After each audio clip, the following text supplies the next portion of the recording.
Most of us could use more energy in our day, but we have to find ways to replenish our bodies in healthy ways. It turns out two main factors in low energy are chronic stress and a lack of nutrition. Organifi creates delicious superfood blends that address both of these problems. In the morning, try Organifi green juice with essential superfoods and a clinical dose of ashwagandha. It helps reduce stress and support healthy cortisol levels. In the afternoon, I love Organifi red juice. It's a superfood punch that increases energy without the caffeine and only 2 grams of sugar.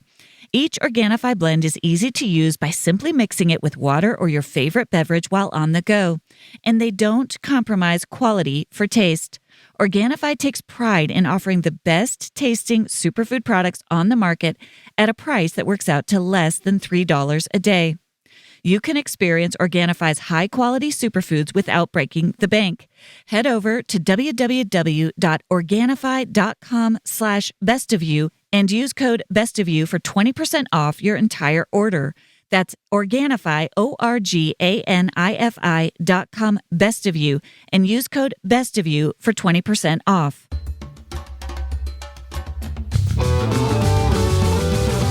Hey everyone, I'm Dr. Allison, and I'm so glad you're here to discover what brings out the best of you. This podcast is all about breaking free from painful patterns, mending the past, and discovering our true selves in God. I can't wait to get started as we learn together how to become the best version of who we are with God's help. Hey everyone, and welcome back to this week's episode of the Best of You podcast. I'm so glad you're here. Oh my goodness, do we have a treat for you today? I've been looking forward to having this conversation all summer, and I am so excited for you to hear it. Today we are going to talk with my assistant and media coordinator, Cindy Gao, about her incredible story of a search for meaning and coming to faith in a really dark place. She is part of Gen Z, and I know that so many of my listeners, you have either kids who are headed off to college or you're reading the news. There's just a lot of buzz around this generation and what they're dealing with and what they're thinking about. And Cindy just has such a unique ability to articulate her own experience with clarity and honesty and sincerity. And so I am just so grateful that she was willing to share all of that hard-earned wisdom with us as we seek to understand the young ones in our lives, whether they're your own kids, whether they're your grandkids, whether they're just the kids that you care about in your life. You first heard from Cindy on episode 62, where she and I discuss your questions about friendship. It's a great episode. I love the wisdom that she brings to it, so you can check out that episode. And she also helped me out in the Best of You Facebook group book club. So if you were part of that this past January, Cindy will be a familiar voice to you. I first met Cindy last November, almost a year ago. She reached out to me via email. She was looking for part-time work. I was in need of assistance. She came on as an intern, and she's been helping me out ever since. She's just been such a gift to me. And when I first heard her story, it just stayed with me. It's just such an incredible story and a beautiful example of how God works through Google. God works through the pandemic, through even the isolation that was so awful, that God met Cindy in such a powerful way through all of those terrible circumstances. And he wants to do that for all of us and all of our kiddos, to find us, to restore us, and to heal every single part of us. I love this story, and I'm so thrilled that Cindy shared it with us today.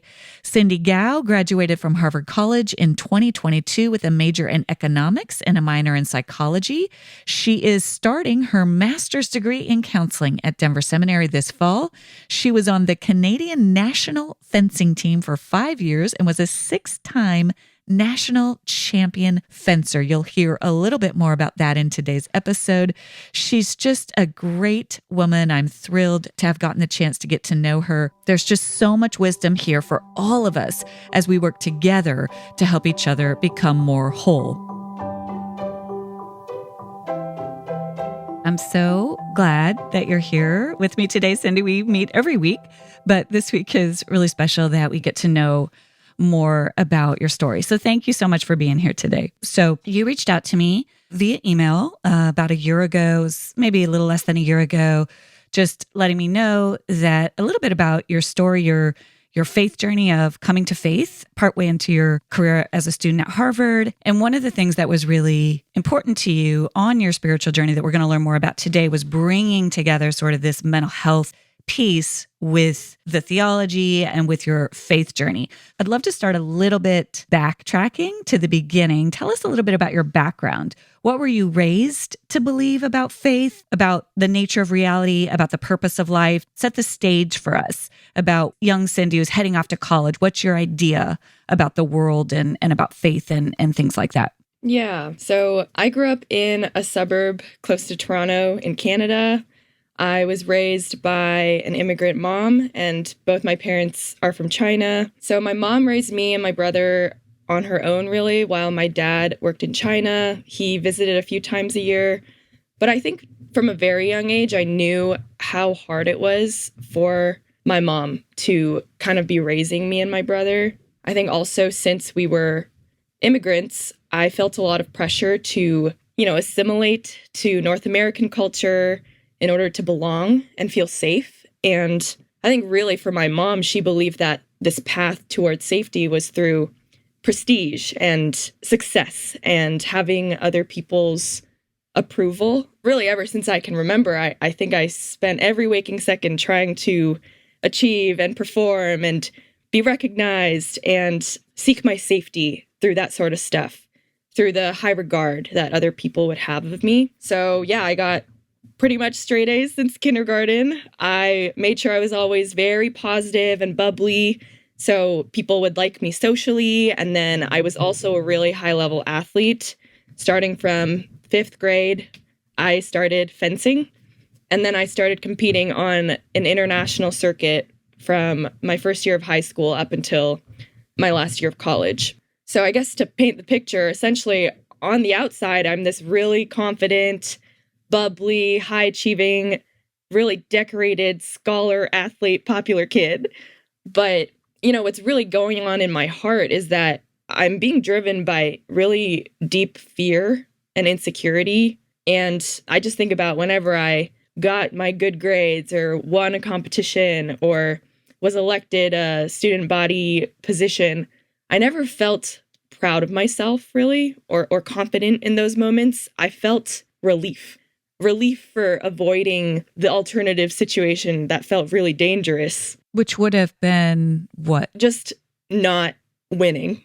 I think not winning and losing felt like it wasn't an option for my survival. I mean, saying that out loud, I understand that I would have been able to survive if I didn't win. But I think in those moments, it really felt like life or death. Like I was so stressed out in those situations. So I tried so hard for everything. And for most of my childhood, I would say it worked out. Like I did win a lot of things. But yeah, I guess to answer your question about reality and what I believed about my purpose, I'm just going to get pretty raw and honest here. I think that I believed that I had to make up for how bad of a person I thought I was. I saw how hard I made my mom's life. That's kind of what I believed, like just growing up, my mom tried her best, but she would sometimes make comments about how hard it was to raise me and my brother. And I think I really took that to heart. Mm-hmm. I remember an experience that really impacted me deeply was when I was in kindergarten. I was afraid of the dark and I couldn't sleep at night. And I would knock on my mom's door and she would just be so upset with me. But I couldn't control my fear. I was just scared. But that kind of made me just believe that this unchangeable part of me was just causing my mom to suffer. And that's basically this core belief that I had of myself, was that I was bad and I needed to spend my whole life working to kind of offset that. Yeah, children pick up these burdens. It makes sense that a part of you picks up a burden that mom's stress, even if that's not literally being communicated, that you see her stress, you see the pain she's in, and you tell yourself, a part of you tells yourself, it's my fault. I am responsible. And so then you're working overtime to make up for that. So that's that life or death, the stakes. And what I hear in everything you're saying, Cindy, is a really activated nervous system. You're in a state of fight flight most of your growing up years to try to get that hit of, I can't lose, I can't let this drop, because it's not just, and it's not rational, I understand that, but there's this sense of it will bring more pain to my mom and I will be responsible for it if I don't get this just right. Yeah, for sure. And Cindy, were you raised with any kind of particular religious worldview or faith background? Did you guys go to church or anything like that? No. I remember when I was in maybe first grade going to church a few times, but something happened at church. I think there might have been some church drama, and my mom kind of was hurt by a family in church, and then just we never went again. But I would say I grew up very agnostic, and I grew up in, I think, an environment where it was even a little bit hostile towards Christianity, kind of painted this picture of Christians as just people who weren't very rational, believed in crazy miracles, and didn't think too much about what they believed, and also judged other people for not believing what they did. So yeah, I'd say that was kind of the environment I grew up in. Okay. So when you reached out to me, the extent of the story that I know is you told me a little bit about how you were, what year were you at Harvard when you started? I was a junior when COVID hit. Okay. So you told me that there was a point at which you started Googling meaning. Mm-hmm. And through that Google search, that's what ultimately led you to an experience of faith in Jesus. So tell us what led to, so everything you've said up till now, you're super successful. I would assume up until you go to Harvard, I don't know, but you're not happy, but this is just the only way you know. Mm-hmm. And it's working in a sense. Yeah. You've got that exterior, it's working. People like you. You've got all these accomplishments. You're now getting into Harvard. So what happens in those first 2 years of Harvard that leads you to that moment of Googling meaning? Yeah. So I think when I first got to Harvard, I was still trying to achieve, trying to make my mom proud of me and to see her happy. And I remember very distinctly, sophomore year, I was working so hard. I was sprinting on a treadmill like every day.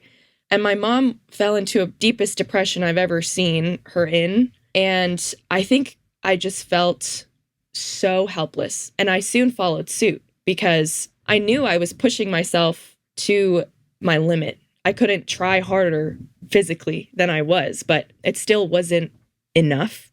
And also what was kind of really something I was realizing, I guess, was that, externally I seemed to be thriving, but I knew, some part of me deep inside knew that something wasn't right. I felt really empty inside. And every time I tried to bring it up with my mom or my friends, I was kind of met with, oh, like, your life is so good, Cindy. Like, just don't think about that. So that was really hard for me because I knew something was wrong. But whenever I tried to talk about it, it was kind of like, oh, well, look at your life. You're so lucky. And like, look at all these things you have. Yeah. You started to become aware of cracks between the external you and the inner you that's feeling not very great. But I hear what you're saying. You went to the people around you who were caught up in that same mindset going, well, you have everything. And so you're not getting that validation of someone saying, tell me more, what's going on or whatever. So you're feeling probably even more isolated then to some degree. And that's what led me to really question the meaning of life. Like, if this is what people are telling me and what I have always thought is supposed to be the meaning and purpose of life is to get these achievements and have all these things that I have, why do I feel so empty and so devoid of meaning and purpose?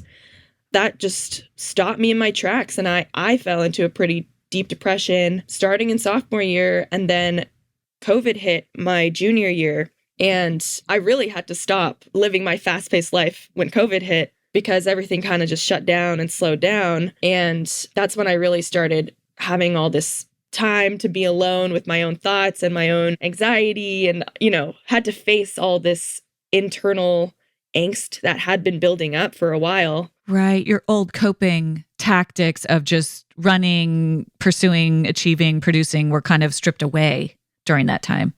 And were you also isolated, literally? Yes. You had to be alone in a dorm room, probably? Yeah. Well, we got kicked out of school. So Right. that was actually a pretty scary moment for me because my parents were both in China at the time. And so I was actually completely alone, just me in Canada, Wow. in a house all by myself. So that was really scary. I thought it would be temporary, but it wasn't. No. Yeah. Okay. Yeah. So that's pretty much the backdrop of when I started Googling, like, why does everything feel meaningless? Mm. I think it was a pretty desperate move at that point. I never thought about doing anything to actively end my life, but I was definitely in a state of like suffering. Mm. It was a pretty desperate move by me to Google that. When I Googled that, I was scrolling through all sorts of different web pages and resources, and I found the book of Ecclesiastes. And this is a book in the Bible that starts out with everything is meaningless. And I got sucked in. I just kept reading it, and so much of it just resonated so deeply with me. The author talks about how he's achieved all this wealth and gotten all these things that people seem to care so much about. And he's like, what is it? It's just the blowing of the wind, And I was like, oh my gosh, like that's exactly how I feel. Wow. So yeah, I think to me that was the beginning of this journey for me to explore more deeply kind of what meaning and purpose is. It's like you found someone finally who validated and mirrored your experience versus like what you're getting from your friends. He's like, yeah, I feel that way too. Solomon's like, I got everything and it feels empty. And you're like, oh my gosh, I'm not alone. That's amazing. Yeah, that connection and validation I felt was so life-giving, so life-giving. And I kind of really needed that because, as I said before, whenever I tried to bid for connection in my relationships, I was kind of shut down of like, get over yourself, like your life is really good. But here I was reading this book that kind of validated what I was experiencing, and I just wanted to go deeper. So that's how I got sucked into reading more of the Bible and connecting with Christians. So what happened from there? So you're at a really desperate moment. You start connecting with Ecclesiastes.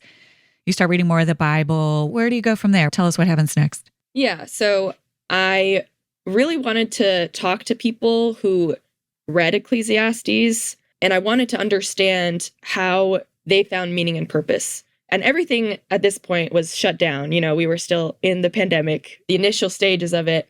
But I reached out via email to a Christian campus group at Harvard. It's the Crew campus group. And I just said that I'm curious to talk to some Christians, that I didn't want to be Christian. I didn't really want anything to do with Christianity, but I just had some intellectual questions. And they connected me with a small group called Big Questions.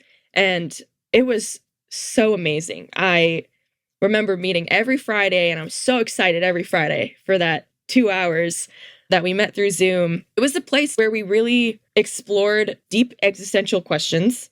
And I met Christians and non-Christians alike who were really engaging in these questions. And I also met Christians who actually had really intriguing reasons for God. They weren't just Christian because their families were.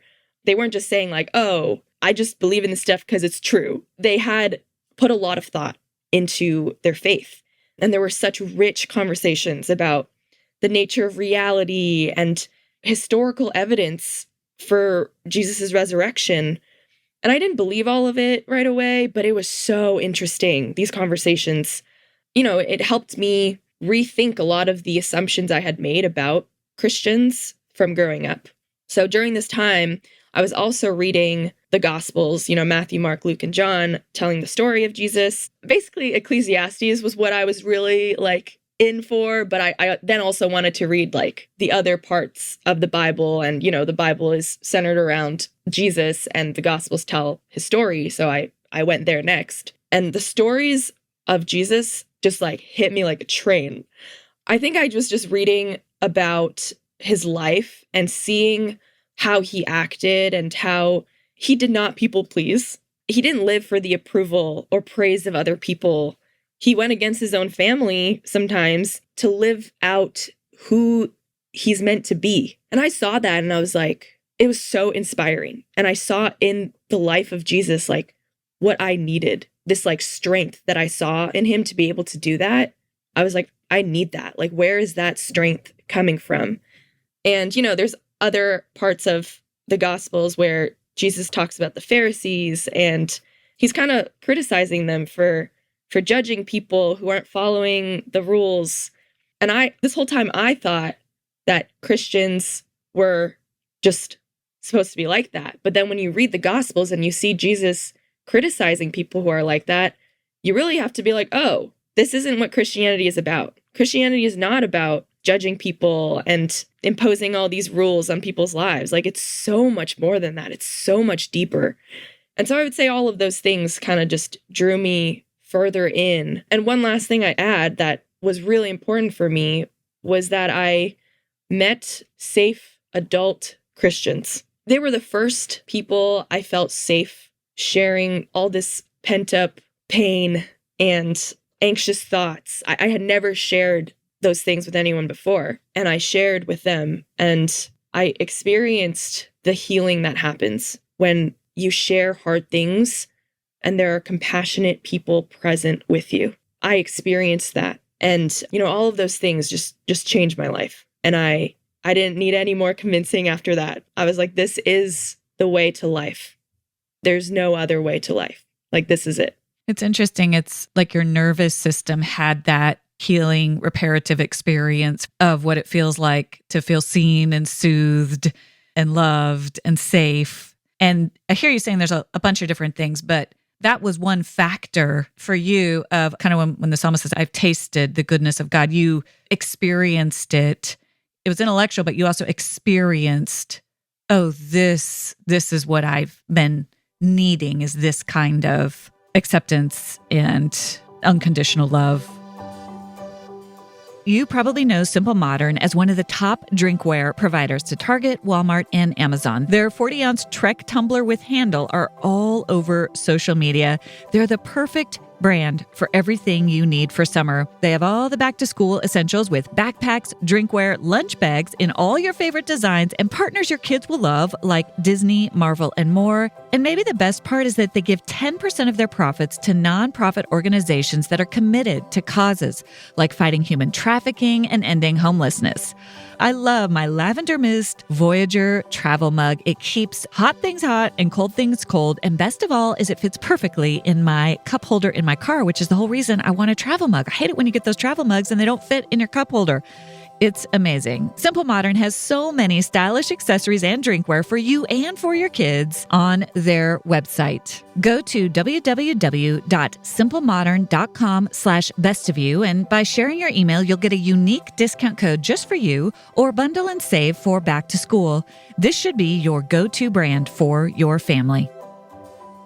My family and my dogs are so happy to have discovered Sunday's Food for Dogs. It is amazing. It's nutritious, affordable, air-dried dog food that contains 90% meat, 10% vegetables, and 0% synthetic nutrients. Sundays was co-founded by Dr. Tori, a practicing veterinarian. And besides USDA beef and all-natural chicken, you'll find digestive aids and disease-fighting antioxidants for your beloved pets. My dogs go crazy over Sundays. I'm not kidding. I mean, we bring out the dog food and they both just go nuts for Sundays. And we have one dog in particular. We have two doodles. Our one doodle is a little bit older. She's 10 years old and she's been getting kind of picky about her food. She hasn't wanted to eat, but she loves Sundays. She's so excited. She's doing great. They both have more energy. We want them to be around for a long time. Unlike other fresh dog foods, Sundays has zero prep, zero mess, and zero stress. It's shelf stable, which makes it easier to feed your pups top quality food. Every order ships right to your door, so you'll never worry about running out of dog food again. Best of all, Sundays cost 40% less than other healthy dog food brands because Sundays doesn't waste money shipping frozen packages. Instead, they spend on what matters, which is sourcing the best all-natural ingredients for your pup. We worked out a special deal for our dog-loving listeners. Get 35% off your first order of Sundays. Go to sundaysfordogs.com/bestofyou or use code bestofyou at checkout. That's sundaysfordogs.com/bestofyou.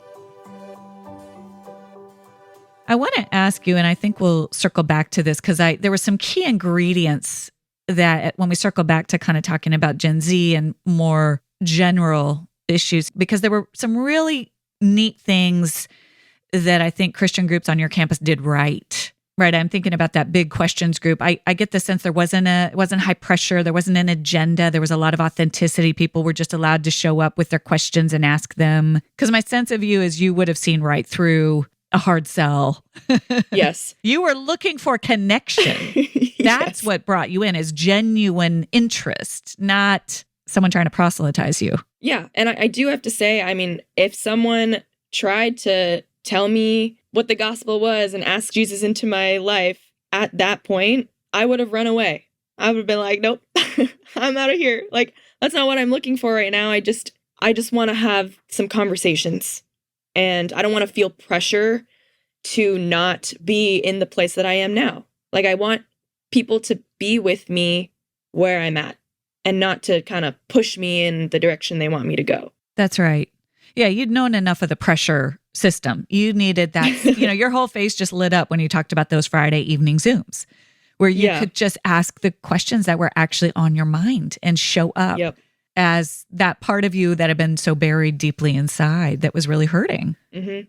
Oh, man, it's just such a powerful story. So you've talked about, Cindy, a little bit to me here and there about how it seems as if fairly shortly thereafter you did take an interest. I don't know if it was through books or if you saw somebody in faith-based therapy. Tell me a little bit about how you're kind of in this journey of thinking about Jesus, of reading the Gospels, of getting to know other Christians. Your nervous system is having this whole different experience of a way of being. So there's a lot going on. At some point in here, you come to a whole body. I like to think of it, I think in the old school ways of evangelism, it's like I have an intellectual assent that Jesus, I think it's a whole body, I think people can have an intellectual belief and never have really tasted the good, and I just hearing you, it's like mind, body, soul, emotion, every part of you is like something here is true. This is a whole body experience. And so this is happening. And then somewhere in there, you also started to be drawn to some Christian mental health resources. And I'm just curious how that played into your journey. Yeah. I would say it's inextricable. The mental health and emotional healing and my faith, like those two things had to come together for me. A big barrier for me to accepting the gospel was this core negative belief I had about myself, that I was bad and unworthy. And I had lived experiences that shaped those beliefs for me. I had experienced things growing up that I interpreted to mean these things about myself. For someone like me, hearing the gospel that there's a God that loves me, that I'm worthy, that I'm good, that's going to trigger a lot of cognitive dissonance in me. That does not align with what I think is true. And I'm not going to be able to just latch on to that story when I have so many experiences that back up what I believe to be true. It was always very intuitive to me that I would need sort of this deeper unpacking of what has shaped me to believe these things about myself. And no amount of theology was going to help me just like bypass that pain and believe this new story. You could tell me all these facts, quote all of this scripture to me, and it would do nothing. I would just be like, I understand that's what's written in the Bible, but I physically do not feel that to be true. And I don't know what's wrong with me. So I had to choose a different approach, and in the psychology therapy field, we learn about corrective emotional experiences. And that's, this idea that your healing doesn't come from insight alone. It's experiential. So I needed corrective emotional experiences with safe adults, like therapists that I found, like the crew staff in my life who showed me that, hey, when I share my emotions, that doesn't make me a bad person. Maybe it's possible that there are people who care about me enough to want to know how I'm doing, and they care about my suffering. It's always like, I think that these adults are going to respond, in a way that's going to shut me down and all those things because I had those experiences in the past. But when they don't, I start to be like, oh, well, maybe it's possible that I am not a bad person. I'm not just complaining. Could it be possible that I deserve better? Could it be possible that I'm worthy of being treated this way? Could it be possible that there is a God who loves me? Like that's kind of how it went for me. And without those sort of experiences, I just would not have been open to the gospel. Yeah, there's something so powerful in what you're saying about, you can have all the world's best theology, but there's that lived experience where the parts of your soul, your nervous system, whatever words you want to put on it, are experiencing the whole body, the lived truth of the words. Otherwise, it's just words. And you can want to believe it, and you can even intellectually believe it. But yeah, I just hear you saying it was something in you that kind of gave yourself permission to expose yourself to a different way of someone being with you and someone experiencing you. I would imagine that was pretty intense. Yeah, it was. But I was really drawn into, honestly, Allison, reading your book, Boundaries for Your Soul. And I also read Andy Kolber's book, Try Softer, and reading about these like psychology, mental health, therapy fields and how because you guys are in that intersection between faith and mental health and therapy. It gave me insight and helped me understand that I needed to form this basis of safety and allow my pain to be seen. Like the insights that you guys drew from your field of study and how you integrated that with faith, it made a lot of sense to me. And it helped me take that risk, because it is a risk to expose yourself again. But yeah, I knew I needed to do that in order for my pain to be seen, to make room for hope. That's just how the process goes. It's so interesting listening to you because I could see it so easily. You could have the intellectual, you could have the joy of, I want to believe this. And if you had bypassed the pain, it would have come out at some point. But I love that you, and this is the work, and now you're going in to do this work, which is so beautiful. I love that you almost instantly were like, I got to go deeper. I got to do that. The healing work is part of this whole thing. It's not optional. It's part of it. It's intertwined with really absorbing and metabolizing the truth, which isn't just intellectual. Again, it's the true experiential truth of a God who is ultimately this safe place for us. But when we've never had an experience of safety, how in the world do we understand that? That's just abstract until other people show us what that experience of a loving presence is. Yeah, and even just reading the Bible, that is the sense that you get of what God wants for us. He does not want us to just know all these scripture verses and be able to quote them off. He wants us to experience his love.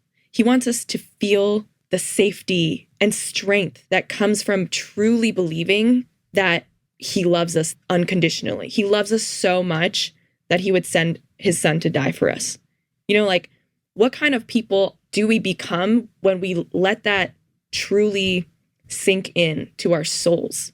It changes who you are on a very deep level. And that's what God wants for us, I think. It's not just this behavior change that he's looking for. Right. Head knowledge, behavior change. Yeah, we really short sell.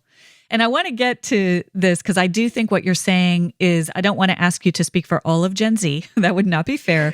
But I do think some of what you're saying speaks to the cry of a heart of the generation that wants more of what you're saying. Before we get there, I want to touch on one other point, which is you told me at some point that speaks to this whole body transformation that was going on. Mind you, you're still at Harvard. You're still doing classes. I'm assuming this is most of that junior year where you were remote, but you told me that at some point, maybe this is when you returned to campus, that your nervous system had undergone such a shift in how you experience things that it would be hard for you to be around the anxiety, the fight flight kind of crowd, the achieving, producing crowd, your prior friends. These are my words, but it was almost as if you were saying, because your nervous system had experienced something different, experienced a different way of being in the world. I don't have to just move through life in a constant state of stress and fight flight. That it was hard for you for a while you had to almost extract yourself during that season a little bit. Can you tell me a little bit about that? Yeah, that was a really hard thing to navigate. So I took a gap year right after my junior year, and that's where a lot of what we've talked about really happened for me, and all these insights and seeking healing and beginning to open up to people. That all kind of happened during my gap year. And then I was really scared to go back to Harvard to finish up my senior year because I didn't want to fall back into the same patterns I had when I was there last. Totally. Yeah. I mean, I look back and I don't think I necessarily did everything perfectly. It was so hard. But yeah, I did have to learn to give myself permission to say no to a lot of things. You know, my first 3 years of college, I partied a lot. I lived such a fast-paced life because I didn't want to ever be alone with my own thoughts. But I knew I needed to embrace a slower lifestyle. I needed to say no to a lot of parties and things that were going on. And that was really hard. And I had to navigate changes in my friendships. That was really hard because my friends also, you know, they also had to adjust because it was like I was kind of a new person and not the same person that they knew from before. And so navigating all of that was really difficult. We talked, you know, in that episode about friendships, you know, the guilt that comes up when you change as a person and how that can affect your friendships. And like, you feel guilty because you're like, oh, my friend is actually uncomfortable because I've changed. And it's not because they're a horrible person, but it's different. So it's uncomfortable. And is that my fault? Like, oh no, I don't want to make people uncomfortable. Like, but I can't go back to how I was. And so really learning to sit through that and be okay with disappointing other people, because that's what Jesus did. He disappointed so many people because he just needed to be who he was, and he wasn't going to change himself for other people. So I remember always reminding myself of that my senior year. This is really hard, but this is the path to life. I need to be who I am. And Cindy, what I love, the fruit of the Spirit is so evident in what you're saying. It's the humility of, I don't want to hurt anybody. I love these people. I'm not trying to send a message. It's just, this is what I have to do for my health and wholeness. This is what I have to do to be more like the person God wants me to be. And I love the humility in that. But I think when there's that humility, there's also sometimes more of that sensitivity. It's almost easier to put on the mask of starting to judge other people. We don't have to then face the pain of that feeling of separation when it's just genuinely, you know, there's such a genuineness in what you're saying. I just needed to save my own soul. I needed to mind my own heart, mind, and soul. And these old ways, whatever they were, whether it was overperforming, whether it was trying to distract myself by staying busy all the time, I have to make different choices. And I do think about Jesus a lot. Like he had to stay true. It is the narrow way. It's not an easy way. It is the way of life, though. This show is sponsored by BetterHelp. So often we're faced with a crossroads in life and we don't always know which path to take.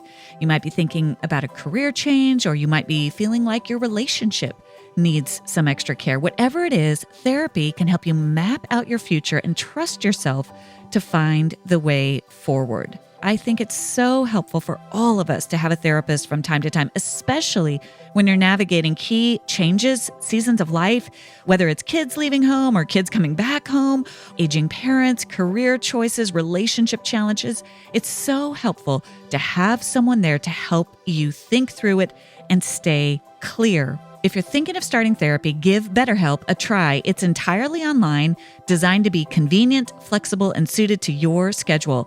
Just fill out a brief questionnaire to get matched with a licensed therapist and switch therapists anytime for no additional charge. Let therapy be your map with BetterHelp. Visit BetterHelp.com/bestofyou today to get 10% off your first month. That's BetterHelp, HELP.com/bestofyou. I'd love it if you would share with us a little bit. Again, not asking you to speak for your generation, but I think about your story and I think about listeners who are sending their kids back to college or are preparing their kids for college. I just am curious, some of your thoughts about what do you kind of think other folks in your generation are needing or longing for or seeking as it relates to faith and wholeness? How can we be more mindful and more attuned to those needs as adults, moving toward those healthy adults. What would you say about that?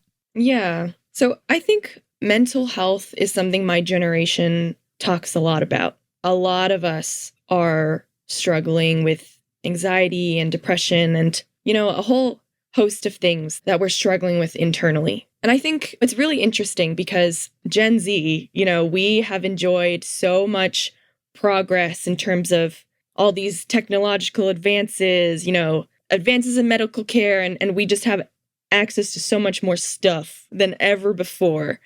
And so it looks like it's so much easier for us to navigate life technically. But, I would actually say it's been extremely hard for my generation to navigate life emotionally and psychologically. So, we grew up with cell phones and the internet, and, you're like 13 and you're reading about all the tragedies that are happening around the world on your phone. And you're scrolling through them one by one. And, our brains are like, it's just developing, we're so overwhelmed. There's so much going on.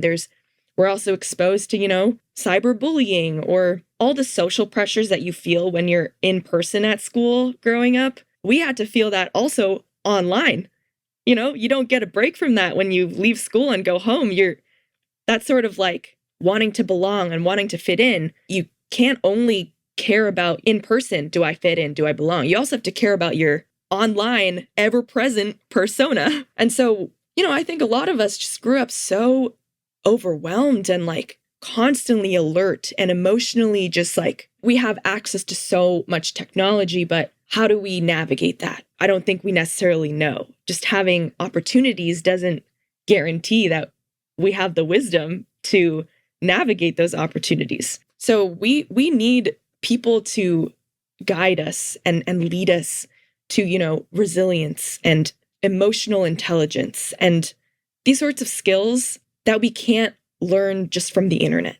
We need presence of other people in our lives, teachers, parents, safe adults who we can talk to about our feelings. We have so many feelings. And we really need safe places to talk about that. We need unconditional love.